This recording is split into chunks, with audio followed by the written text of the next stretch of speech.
গেল বছরের ভয়াবহ বন্যায় পশ্চিম জেলার ক্ষতিগ্রস্ত মৎস্য চাষিরা আর্থিক সাহায্য পেলেন।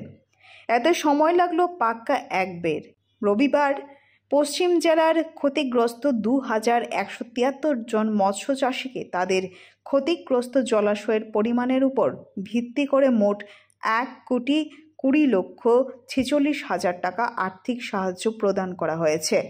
এই উপলক্ষে শনিবার মুক্তধারা প্রেক্ষাগৃহে ক্ষতিগ্রস্ত মৎস্য চাষিদের আর্থিক সহায়তা প্রদান এবং বিভিন্ন সামগ্রিক বিতরণ অনুষ্ঠানের আয়োজন করা হয়।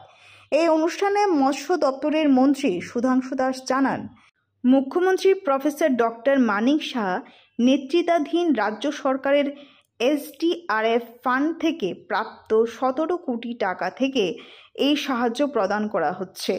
আমাদের মাননীয় মুখ্যমন্ত্রী অধ্যাপক ডক্টর মানিক সাহাজির নেতৃত্বে আমরা এই 2025-26 ফিনান্সিয়াল ইয়ারে SDRF ফান্ড বা গভর্নমেন্ট অ্যাসিস্ট্যান্স থেকে আমরা প্রায় 17 কোটি টাকা পেয়েছি শুধুমাত্র বন্যায় ক্ষতিগ্রস্ত কৃষকদের সাহায্য করার জন্য।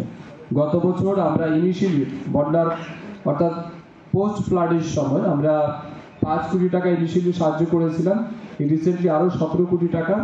তার মধ্যে আজকের দিনে আমরা এই জেলার যারা পশ্চিম ত্রিপুরা জেলা রয়েছেন তার মধ্যে 336 হেক্টর জলাশয়কে আমরা আইডেন্টিফাই করেছি, যেখানে 2173 জন বেনিফিশিয়ারিকে আমরা আর্থিকভাবে সাহায্য করব, তাদেরকে ক্ষতিপূরণ পাবো এবং সেখানে 1,20,46,000 টাকা কিন্তু আমরা আপনাদের হাতে তুলে দেবো। শুধুমাত্র পশ্চিম ত্রিপুরা জেলায় 1,20,46,000 টাকা আমরা আজকে বরাদ্দ করতে যাচ্ছি। তো এটা একটা বড় মাপের অ্যামাউন্ট আমরা দিতে যাচ্ছি। কেউ হয়তো 6,800 টাকা করে পাবেন, কেউ 10,000 টাকা করে পাবেন, কেউ 20,000 টাকা করে পাবেন, অর্থাৎ আপনার জলাশয়ের উপর নির্ভর করছে।